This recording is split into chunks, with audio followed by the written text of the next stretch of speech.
Hello guys, आप सबका फिर से वेलकम है मेरे channel education how to growth channel में। आज की जो हमारी क्लास रहेगी वो इंग्लिश पेडागोजी की रहेगी। आज की क्लास में मैं आपको वो 15 क्वेश्चन करवाऊंगी जो कि इम्पोर्टेंट है 2019 में पेपर 1 में एग्ज़ाम में आए हुए हैं।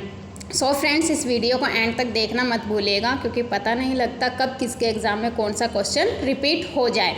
सो फ्रेंड्स, अब हम चलते हैं अपने पहले क्वेश्चन की ओर। जैसा कि आप नोट्स में देख रहे हैं, a teacher divides the class in small groups and ask them to discuss and present their views on save environment. Students are free to plan and present their choice and creativity.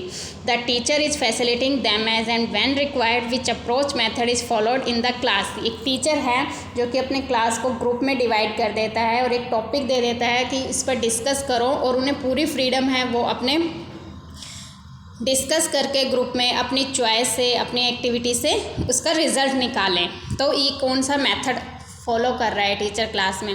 तो इसके 4 answer हैं: natural approach, deductive approach, constructive approach, structural approach. तो इसका जो answer रहेगा correct वो क्या रहेगा? Constructive approach. नेक्स्ट है, a teacher of class 4th brought some interesting books and distributed them among the students.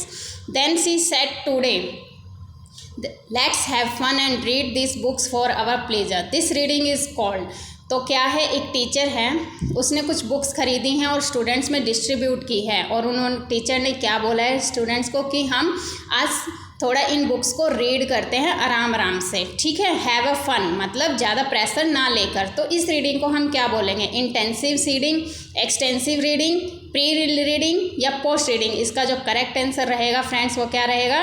Extensive reading. Next है, ए 2.5-year-old child picks up his sibling book and looking at the picture tells a story. The child is emergent reader, emergent story writer, emergent writer, emergent student। इसका जो answer रहेगा right वो क्या रहेगा friends? Emergent reader. यानी इसमें क्या पूछा गया है कि 2.5 साल का बच्चा है, वो बुक्स खरीदता है एंड लुकिंग उसकी पिक्चरों को देखता है और एक स्टोरी बताता है, उस पर बनाता है।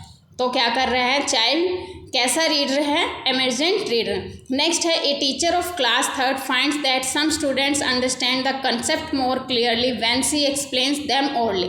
एक टीचर है 3rd क्लास में, क्या ऑब्जर्व करता है, रिजल्ट निकालता है कि कुछ स्टूडेंट्स हैं जो उनके कंसेप्ट्स को क्लियरली समझ रहे हैं और एक्सप्लेन करते हैं ओरली, ठीक है, बताकर। तो ये लर्निंग का कौन सा स्टाइल है? नाइस्थेटिक, एस्थेटिक, ऑडिटरी, विजुअल। तो इसका जो करेक्ट आंसर रहेगा वो क्या रहेगा? ऑडिटरी। नेक्स्ट है, a teacher ask the students to read the text for information and create their own interpretation beyond the literal level. Which sub skill is the practising in the class? तो इसका जो 4 option है: इन्फेरिंग, summarising, paraphrasing, predicting. तो इसका जो answer रहेगा वो क्या रहेगा? इन्फेरिंग रहेगा। नेक्स्ट है, story telling and listening to stories play an important role because stories present language as a whole, help the teacher of to maintain classroom discipline, help to teach and learn new and difficult word, use many structures of grammar and help children to learn them. तो इसका जो right answer रहेगा वो क्या रहेगा? Present language as a whole. मैं इसको clearly समझा देती हूँ, एक्सप्लेन कर देती हूँ। स्टोरी आपस में सुनना और बोलना, किसी से सुनी और उनको बताया स्टोरी को, तो ये एक इम्पोर्टेंट रोल है जो स्टोरी का है। तो ये क्या रिप्रेजेंट करता है? Present language as a whole. इससे क्या होता है कि जो लैंग्वेज होती है वो क्या होती है? लैंग्वेज को प्रेजेंट करता है, ठीक है, कि लैंग्वेज मतलब लैंग्वेज सीख जाता है इससे बच्चा। तो नेक्स्ट जो हमारा क्वेश्चन रहेगा वो क्या है? Story.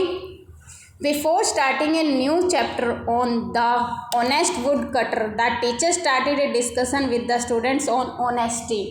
What is the teacher trying to achieve with this activity? एक टीचर है, किसी भी स्टोरी को शुरू करने से पहले, स्टोरी का नाम है ऑनेस्ट वुड कटर, तो टीचर अपनी क्लास में क्वेश्चनिंग करता है, स्टोरी से रिलेटेड ऑनेस्टी पे पूछता है।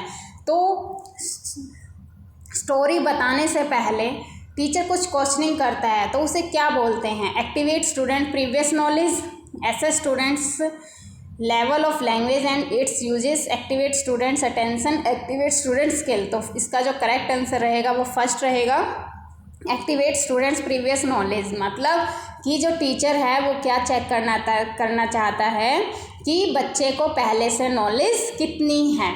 सो नेक्स्ट क्वेश्चन रहेगा, a child got admission to a new school, the teacher was surprise to see that she would speak 4 language fluently but could not speak in English. She is a multilingual, linguist, monolingual, bilingual. तो इसका जो answer रहेगा वो क्या रहेगा, multilingual. यानी इसका explain कर देती हूँ मैं कि एक बच्चा है वो स्कूल में एडमिशन लेने के लिए जाता है और टीचर सरप्राइज रहता है ये सुन देख कर कि उसको 4 तरह की लैंग्वेज आती है बट वो इंग्लिश अच्छे से नहीं बोल पाता। ठीक है, तो वो किस प्रवृत्ति का बच्चा है, तो वो क्या है, मल्टीलिंगुअल, बहुभाषिक जिसे बोलते हैं, मतलब काफ़ी तरह की उससे लैंग्वेज आती है। नेक्स्ट है, a student of class V यानी 5th class while reading a chapter finds some difficult and unfamiliar words and is not able to get the meaning of those, thus should guess the meaning in content, ask his classmate every time to help ask the teacher, ignore or skip the word and keep reading।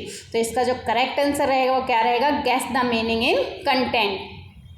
ठीक है, यानी मैं इसको explain कैसे कर देती हूँ एक बारी फ्रेंड्स। कैसे, ए स्टूडेंट ऑफ 5वीं क्लास का स्टूडेंट है, जब वो पढ़ता है किसी चैप्टर को तो उसको कुछ डिफ़िकल्टीज आती हैं, कठिनाइयाँ आती हैं। ठीक है, वर्ड्स को पढ़ने में।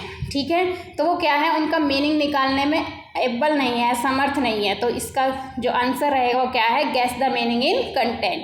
ठीक है, नेक्स्ट है, teacher of class 5 wishes to teach a complex language structure from the syllabus. She should focus on listening, speaking practice instead of teaching grammar. Use a grammar game with a focus on this complex structure. Ask students to memorize the rules, not teach the complex structure and avoid it। तो ये जो इसका correct answer रहेगा वो क्या रहेगा, use a grammar game with a focus on this complex structure. कि teacher को कौन सा गेम, ग्रामर गेम यूज़ करना चाहिए विद ए फोकस यानी on this complex structure. Next जो क्वेश्चन है वो है, एज पर Noam Chomsky theory the role of language acquisition device, जिसको लैड बोलते हैं, help children to generate grammar rule, imitate the language spoken by adults, learn second language easily, communicate actively in second language।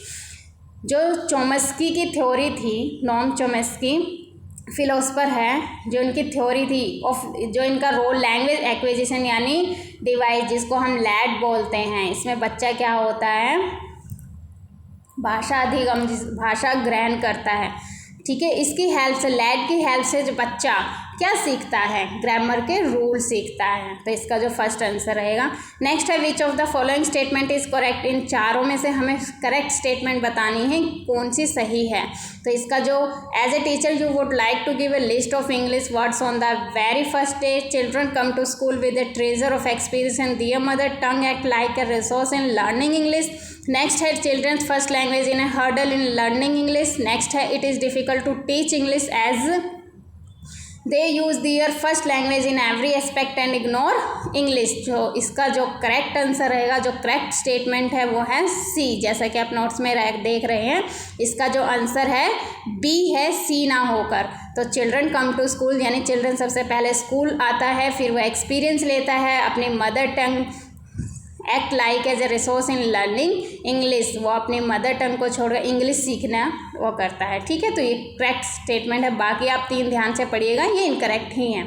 Next है, the study of how words combine to form a phrase, phrase combine to form clause and clause join to make sentence is known as, उसको क्या बोलते हैं, syntax. जो इसका correct answer रहेगा वो syntax. Next है, English language has dash consonant sound, ये तो सबको पता होगा फ्रेंड्स, इंग्लिश में टोटल कितने कॉन्सोनेंट है, 24। तो इसका आंसर क्या रहेगा, राइट, 24। नेक्स्ट है, according to national curriculum framework 2005 English in India is dash is a multilingual country, a global language, an associate language, a first language, a foreign language. तो इसका answer जो रहेगा वो क्या रहेगा, एक ग्लोबल लैंग्वेज।